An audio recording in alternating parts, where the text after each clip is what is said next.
इसको जवाब दे। मैं हाथ जोड़ करके आपसे कहता हूं, आप दाढ़ी नहीं रखते हैं, तौबा करते रहिए, ईमान सलामत रहेगा। लेकिन दाढ़ी का मजाक मत उड़ाइएगा, दाढ़ी नबी की सुन्नत है, ईमान चला जाएगा। दाढ़ी का मजाक उड़ाएंगे, नबी की सुन्नत में ऐब लगाएंगे, इसके बाद आपका ईमान सलामत नहीं रहेगा। दाढ़ी नहीं रखते हैं, कोई फर्क नहीं पड़ता, तौबा इस्तिग़फ़ार करते रहिए। दूसरा नमूना आपकी खिदमत में आ रहा है। 3 लाख जादूगर एक मूसा से मुकाबला करने के लिए आए। कितने थे? 3 लाख। और जिस रस्सी को, लाठी को वो ऊंट पर लेकर के आए थे, उस लाठी और रस्सी की तादाद क्या थी? 3000 ऊंट पर लेकर के आए थे। जैसे अभी मौलाना कह रहे थे कि पूरी दुनिया आ गई है मुट्ठी भर मुसलमान को खत्म करने के लिए, वो खुद मिट रही है, बर्बाद हो रही है, लेकिन वो मुट्ठी भर मुसलमान गालिब नजर आ रहा। अल्लाह इंशाअल्लाह क़यामत तक उनको गालिब रखेगा। 3 लाख की तादाद में जादूगर आए एक मूसा से मुकाबला करने के लिए, लेकिन हार गए। मूसा गालिब आ गए। 100 चोट सोनार की, 1 चोट लोहार की।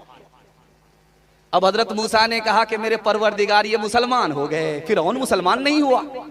ये मुझसे मुकाबला करने के लिए आए, मुसलमान हो गए, फिरौन मुसलमान नहीं हुआ। अल्लाह की तरफ से जवाब आया, मूसा ये जादूगर तुम्हारा कपड़ा पहन करके आए थे, ये जादूगर तुम्हारी दाढ़ी रख करके आए हुए थे, ये जादूगर तुम्हारी लाठी लेकर के आए हुए थे, तुम्हारी नकल उतार रहे थे। इसलिए मुझे हया आई कि जो तुम्हारी नकल उतारे कपड़े की, जो तुम्हारी नकल उतारे दाढ़ी की, जो तुम्हारी नकल उतारे सर के बाल की, जो तुम्हारी नकल उतारे लाठी की, चल्ले की, उसको कैसे हलाक करूं। इसलिए कलमे की तौफीक दी, कलमा पढ़कर मुसलमान हो गए। मौलाना अली मियां नदवी रहमतुल्लाह अलैह डॉक्टर अंबेडकर साहब को इस्लाम पेश किया, उन्होंने ठुकरा दिया। आपके पैर के नीचे से जमीन निकल जाएगी। अंबेडकर साहब को इस्लाम पेश किया मौलाना अली मियां नदवी ने, उन्होंने इनकार कैसे किया मैं आपको बताने के लिए जा रहा हूं। उसने कहा कि मौलाना आप तो दाढ़ी से मुसलमान लगते हो, आप तो टोपी से मुसलमान लगते हो, आप तो कपड़े से मुसलमान लगते हो, लेकिन आपकी 90% कौम हिंदुस्तानी मुसलमान नजर नहीं आती, इसलिए इस्लाम को ठुकराता हूं, कबूल नहीं करता। यहां से लेकर के आप जहां पर ये जलसा हो रहा है, झारखंड से लेकर के पंजाब तक आप दिखा दीजिए, सरदार को भीख मांगता हुआ नहीं दिखा सकते आप। सरदार को दिखा दीजिए कि दाढ़ी ना हो, पगड़ी ना हो, दिखा दीजिए। सरदार की तादाद हिंदुस्तान में कितनी है? जैसे आटे में बाल। मुसलमान की तादाद बहुत ज्यादा, जैसे आसमान पर सितारे। लेकिन मुसलमान जलील हैं, सरदार बाइज्जत है। क्यों? एक राज बता रहा हूं। उसने दीन धर्म को दांत से पकड़ा, अल्लाह ने उसको इज्जत की चोटी पर पहुंचा दिया। मुसलमानों ने दीन धर्म को छोड़ा, अल्लाह ने जिल्लत के गड्ढे में उतार दिया। एक मिसाल है, पैगाम खत्म कर रहा हूं। एक आदमी ने किताब में पढ़ा था, जिसका सर बड़ा होता है वो बेवकूफ होता है, जिसकी दाढ़ी बड़ी होती है वो बेवकूफ होता है। उसने सोचा यार सर को छोटा तो कर नहीं सकते, लेकिन हाँ दाढ़ी छोटी कर सकते। कैंची तलाश किया, कैंची नहीं मिली। अब वो परेशान था कि दाढ़ी को छोटी करनी है, तो देखा कि चराग जल रहा था, दाढ़ी को मुट्ठी में लिया, जो मुट्ठी से बाहर वो पवेलियन से बाहर। उसने जैसे ही चराग सटाया, मुट्ठी छूट गई, पतलून के चक्कर में लंगोटी चली गई। शोर है हो गए दुनिया से मुसलमान बोत, हम ये कहते हैं कि थे भी कहीं मुस्लिम मौजूद, ते तो असलाफ तुम्हारे ही, मगर तुम क्या हो, हाथ पे हाथ धरे मुंतज़िरे फरदा हो। वज़ में तुम हो नसारा, तो तमद्दुन में हनूत। ये मुसलमान हैं जिन्हें देख के शर्माए हो, ये मुसलमान हैं। हाथ उठा करके वादा कीजिए, बीवी से पूछ करके दाढ़ी रखेंगे इंशाअल्लाह। खैर, डिस ब्रेक मार करके आपने साबित कर दिया कि आप यही हैं। खैर, अल्लाह आपको जज़ाए खैर दे। ये गलती कभी मत कीजिएगा। बीवी आपको कभी मशवरा नहीं देगी डिस्क ब्रेक रखने के लिए, वो आपको बिन ब्रेक का गाड़ी बना देगी। ध्यान से सुनिएगा, चौथा पैगाम कुरान के हवाले से जल्दी से निकल रहा है। अल्लाह आपको जज़ाए खैर दे। आप थके नहीं हैं, मोहब्बत में आप सुन रहे हैं, ज़बान की रफ्तार बता रही है। अल्लाह इस मोहब्बत को सलामत रखे, हमें सुनाने को, आपके सुनने को अल्लाह कबूल फरमाए। ध्यान से सुनिएगा, अल्लाह के रसूल पैदल है, सहाबी सवार है, तो सहाबी हाथ जोड़ करके खड़े हो गए, या रसूल अल्लाह बड़ी बेअदबी है, गुलाम तो सवार है, आका पैदल चल रहे। कहा तुम सवार रहो, मैं तुम्हारे एहतराम में पैदल चल रहा हूं। तुम्हारा एहतराम नबी इसलिए कर रहा है कि तुम हाफिज कुरान हो, तुम्हारे सीने में कुरान है। हमारा कब्रिस्तान बहुत बड़ा होता है, मरने वाले थोड़े, जो मुर्दा जहां दफन हो गया साल भर दफन वहीं रहता है, उसमें कोई नया मुर्दा नहीं जाता। लेकिन मदीने का कब्रिस्तान बहुत छोटा है, मरने वाले लोग बहुत ज्यादा, कब्रिस्तान ज्यादा, छोटा, मरने वाले लोग ज्यादा। हर 6 महीने में पुरानी कब्र को खोल करके नया मुर्दा दाखिल कर दिया जाता। 6 महीने में नया, पुराना मुर्दा खत्म, नया मुर्दा उसमें दाखिल किया जाता है। लेकिन एक कब्र है मदीने के कब्रिस्तान में, उसको हर 6 महीने में खोला जाता है, कफन भी महफूज, लाश भी महफूज। सऊदी गवर्नमेंट सर पकड़ करके बैठ गई है, कौन खुशनसीब है, बरसहा बरस से इसकी कब्र खोली जाती है, लेकिन लाश भी कफन दोनों महफूज। कौन आदमी है, बेटा को बुलाया गया, कहा ये मेरा बाप है, आलिम था, मेरठ का रहने वाला था, मौलाना बदर आलम मेरठी नाम था, तर्जमान सुन्नत के मुसन्निफ थे, ये आलिम थे, हाफिज नहीं थे। पैर में जब तकलीफ होती थी तो पैर फैला देते थे, पैर की तकलीफ की वजह से पैर फैला करके बैठते थे। लेकिन जैसे ही कोई हाफिज कुरान बच्चा सामने बैठ गया तो पैर को समेट लेते थे, लाख दर्द हो सबर करते थे। हाफिज कुरान का एहतराम का सदका है, बरसहा बरस कब्र में दफन हुए हो गए, कफन भी महफूज है, लाश भी महफूज है। आप अगर चाहते हैं कि आपका एक ही बच्चा हाफिज भी बने, मास्टर भी बने, तरीका मैं बताऊंगा। सुनने के लिए तैयार है? हाथ उठा दीजिए इंशाल्लाह। सब काम पहले होगा, निकाह बाद में करेंगे, हाथ उठाइए इंशाल्लाह। खैर, जोर का झटका थोड़ा धीरे से लगता है, बेदारी को टटोल रहा हूं, ध्यान से इसको सुनिएगा। 5 साल अपने बच्चे को आप स्कूल में पढ़ाइए, 5 साल जब स्कूल में पढ़ ले उसको निकालिए, 3 साल के लिए मदरसे में दाखिल कर दीजिए। 3 साल में आपका बच्चा हाफिज बन जाएगा। जानते हैं उसका दिमाग कितना तेज होगा? जैसे पत्थर पर चाकू तेज होता वैसे उसका दिमाग तेज हो जाएगा। अब वो 3 दुनिया की कोई किताब मुश्किल हो नहीं सकती। एक जवान था, उसकी शादी हो गई, पहला साल गुजरा, बाल बच्चा नहीं, दूसरा साल गुजरा, बाल बच्चा नहीं। लोगों ने कहा यार कैसा जवान है, शादी हो गई है, कैलेंडर छपी नहीं रहा है। अब वो बेचारा मुंह छुपा करके चलता है कि किसको जवाब दे। रात के सन्नाटे में खुदा से कहता है मेरे परवरदिगार तू ही आबरू रख ले, बेटा ना दो सही, एक बेटी दे दो। कबूलियत की घड़ी घूम रही थी, अल्लाह ने बेटी दे दिया। उसने अल्लाह से वादा किया मेरे परवरदिगार जब इस बेटी की शादी होगी दुनिया की हर दौलत दे करके इसको रुखसत करूंगा। लेकिन बेटी तो मिल गई, जवान हुई, शादी का वक्त आया तो जेब में फूटी कौड़ी नहीं है। अब घबरा गया, इमाम शाफी रहमतुल्लाह अलैह के पास आया, का हुजूर गजब हो गया। का क्या हुआ? का वादा किया था अल्लाह से दुनिया की हर दौलत दे करके बेटी को रुखसत करूंगा, जेब में फूटी कौड़ी नहीं करे। बेवकूफ क्यों परेशान हो रहे, दुनिया की सबसे बड़ी दौलत तुम्हारे पास मौजूद है। का हुजूर रुपया पैसा नहीं है, सोना चांदी नहीं है, जमीन मकान नहीं है। का दुनिया की सबसे बड़ी दौलत तुम्हारे पास मौजूद है, बेटी को कुरान की तालीम दो। जब बेटी की शादी हो जाए तो कुरान के साथ उसको ससुराल रुखसत कर दो। कुरान के मुकाबले में दुनिया की कोई दौलत आ नहीं सकती। आप देख रहे हैं ये जनरेटर से कनेक्शन है, ये लाइट है, जनरेटर में तेल जल रहा है, वहां से सप्लाई है, ये लाइट मिल रही है।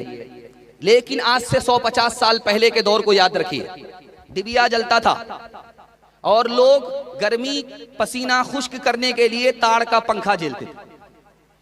तो मदरसे में हो ये रहा है कि लाइट चली गई, बच्चे पढ़ रहे हैं, झूम झूम करके कुरान पढ़। अब उस्ताद अपनी जगह से उठा, ताड़ का पंखा लेकर के झेल रहा है, बच्चे को झेल रहा है। बच्चे झूम झूम करके पढ़ रहे हैं, उनको झूम झूम कर पढ़ने में मजा आ रहा, उस्ताद को पंखा झेलने में मजा आ रहा। एक नवाब साहब ने देखा वाहरे कुरान से ताल्लुक, वाहरे उस्ताद, वाहरे शागिर्द, 10,000 सोने के सिक्के उस्ताद के कदमों में डाल दिए। उस्ताद बड़ा 1 नंबर का दुनियादार था, उसने कहा हुजूर कौन सा कारनामा किया था, कौन सा छक्का मारा था, कौन सा मैच जीता था, इतनी बड़ी दौलत देने की क्या जरूरत थी। नवाब ने कहा मेरे मदरसे से बाहर निकल जाओ, तुम तो एक नंबर के दुनियादार नजर आ रहे हो, 10,000 सिक्के ही तुमको कुरान के मुकाबले में ज्यादा नजर आ रहे हैं। पूरी दुनिया की दौलत तुम्हारे कदमों में डाल देता तो कुरान के मुकाबले में कुछ भी नहीं है। हर दम बरस रहे हैं अनवार मदरसों में, आकर तो कोई देखे एक बार मदरसों में, गुफ्तार मदरसों में, किरदार मदरसों में, हर पल मोहब्बतों का इजहार मदरसों में, दिन भर तिलावतें हैं, दिन भर तिलावतें हैं, शब भर इबादतें हैं, होता नहीं कोई दिन इतवार मदरसों में, होता नहीं कोई दिन इतवार मदरसों में। कौम का बच्चा मदरसे में, अपना बच्चा स्कूल में, हाथ उठा दीजिए, बिल्कुल सही जा रहा। खैर माशाल्लाह, आपने साबित कर दिया कि आप इत्तेफाक से हाथ नहीं उठाते, पहले आप सुन लेते हैं, उसके बाद समझ लेते हैं, फिर आप हिम्मत करते हैं। अल्लाह आपके बच्चे को कुरान की तालीम के लिए कबूल फरमाए। जवानों के हवाले से पैगाम है, सुनने के लिए तैयार है, जोश के साथ हाथ उठाइए इंशाअल्लाह। बूढ़े लोग गलती से हाथ मत उठाइएगा, आप लोग दोबारा जवान होने वाले नहीं, सीधा जन्नत में जाकर के आप जवान होंगे। हमारा जवान कैसे तरक्की करेगा? महंगाई आसमान को छू रही है, अपने खानदान को कैसे बचाएगा, बहन की शादी कैसे कराएगा, कर्ज से माँ बाप को कैसे निकालेगा। मैं रास्ता बता रहा हूँ, मसनद रसूल पर बैठ करके आप इसकी हिफाजत कीजिए। ना है हलाल कमाना है, मैं मसनद रसूल पर गारंटी लेता हूँ, अल्लाह आपको मोहताज नहीं रखेगा। अल्लाह के रसूल फरमाते हैं कि जब महंगाई का जमाना आएगा, उसी का ईमान बचेगा जिसके पास माल होगा, जिसके पास माल नहीं होगा उसका ईमान कदम कदम पर खतरे में पड़ा रहेगा। हसन बसरी कहते हैं कि माल कमाओ, हलाल कमाओ, बचा करके रखो, ये तुम्हारे ईमान के लिए ढाल है। अगर तुम्हारे पास पैसा नहीं होगा, जो सबसे पहले घर से तुम्हारे रुखसत होगी, तुम्हारा ईमान रुखसत होगा।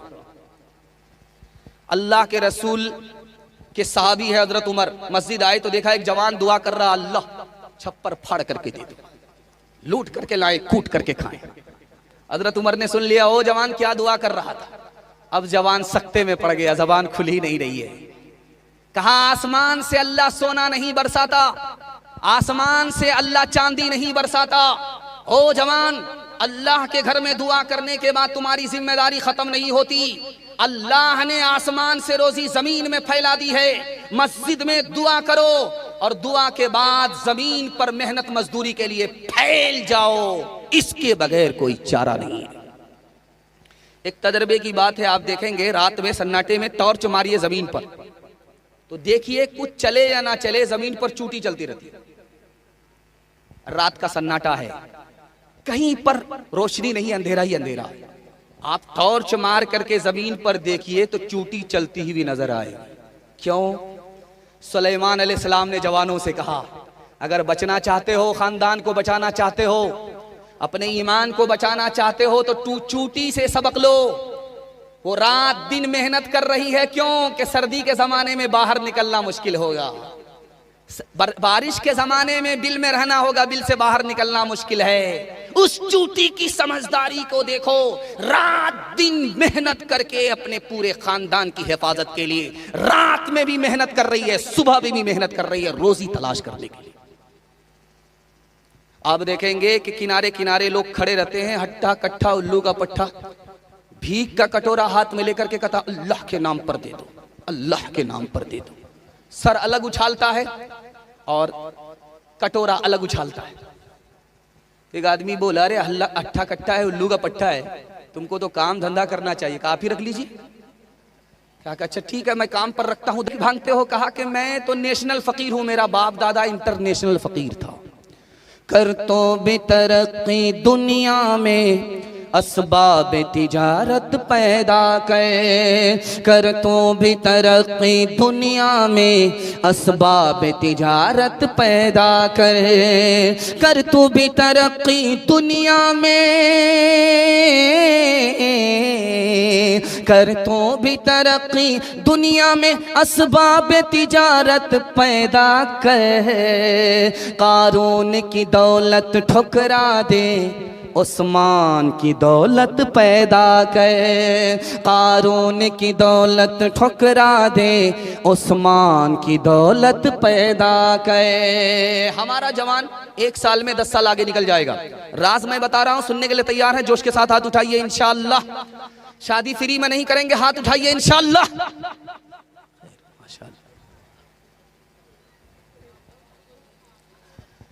गोरखपुर में 4 जवान पकड़े गए हॉस्पिटल में जुआ खेलते हुए। बगल ही में गोरखपुर है उत्तर प्रदेश में। 4 जवान हॉस्पिटल में जुआ खेलते हुए पकड़े गए। पुलिस ने रिपोर्ट किया, पूछा कि जुआ क्यों खेल लेते, कैसे खेल लेते? कहा हुजूर खून बेच करके जो पैसा कमाया था जुआ में हार गए। 3 रेलवे स्टेशन बाप की जमीन में उसका बेटा जुआ खेलते खेलते खत्म करता गया।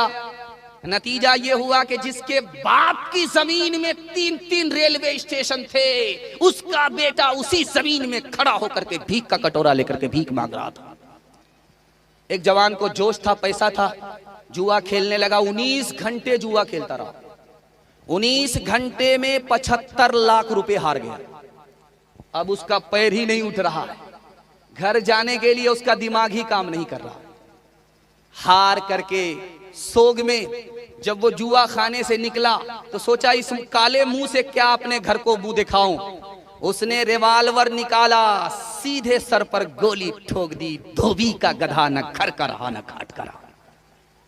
आप किसान आदमी हैं, आपकी पीठ पर मशीन होती है, उसमें आप दवाई डालते, दवाई घोल करके आप कीड़ा मारने के लिए स्प्रे करते। कल तजर्बा करके आप देख लीजिए। 99 बूंद पानी की उसमें डालिए, सिर्फ 1 बूंद उसमें शराब की डालिए, उसको घोल करके आप फूल पर 10 दिन स्प्रे कीजिए, वो फूल मुरझा जाएगा। आप अक्लमंद आदमी है, आपकी आंख से पट्टी हटा रहा हूं। ये गिलास की गिलास शराब अंदर जो जाएगी, अंदर के फूल का क्या हाल होगा। आप अक्लमंद आदमी हैं, कल ही तजर्बा कर लीजिए। ये पानी की बोतल है, इसमें 1 बोटी गोश्त की डाल दीजिए, 3 दिन के लिए छोड़ दीजिए। शराब की बोतल है, उसमें 1 गोश्त की बोटी डाल दीजिए, 3 दिन के लिए छोड़ दीजिए। 3 दिन के बाद देखिए, जिस बोतल के अंदर आपने बोटी डाली उसमें पानी है, उसका रंग नहीं बदलेगा। और जिस शराब की बोतल में आपने गोश्त की बोटी डाली, वो चर्बी की तरफ पीली पड़ जाएगी। एक आखिरी मिसाल आपकी खिदमत में लेकर के आ रहा हूं। हर घर के अंदर अंडा है। कल देख लीजिए, गिलास में आप शराब डालिए और अंडा, कच्चा अंडा तोड़ करके उस शराब के पानी में डालिए आप, वो ऐसे टाइट हो जाएगा जैसे आग पर उबला हुआ अंडा। हाथ जोड़ करके मैं आपसे कहता हूं, आप सिर्फ दारू से बच जाइए, अल्लाह 10 साल आगे कर देगा आपको। आप सिर्फ दारू से बच जाइए, अल्लाह आपके खानदान को तरक्की से मालामाल कर देगा। हाथ उठा करके वादा कीजिए, न पिएंगे न किसी को पिलाएंगे। हाथ उठाइए इंशाअल्लाह। कभी कभी दायां बायां हाथ मारेंगे, हाथ उठाइए इंशाअल्लाह। नफ्स के ताबे हुए, नफ्स के ताबे हुए, ईमान रुखसत हो गया। वो ज़नाने में घुसे, मेहमान रुखसत हो गया। मैं उन्होंने पी अब उनके पास क्यों कर दिल लगे। मैं उन्होंने पी अब उनके पास क्यों कर दिल लगे। मैं उन्होंने पी अब उनके पास क्यों कर दिल लगे। मैं उन्होंने पी अब उनके पास क्यों कर दिल लगे। मैं उन्होंने पी अब उनके पास क्यों कर दिल लगे। जानवर एक रह गया, जानवर एक रह गया।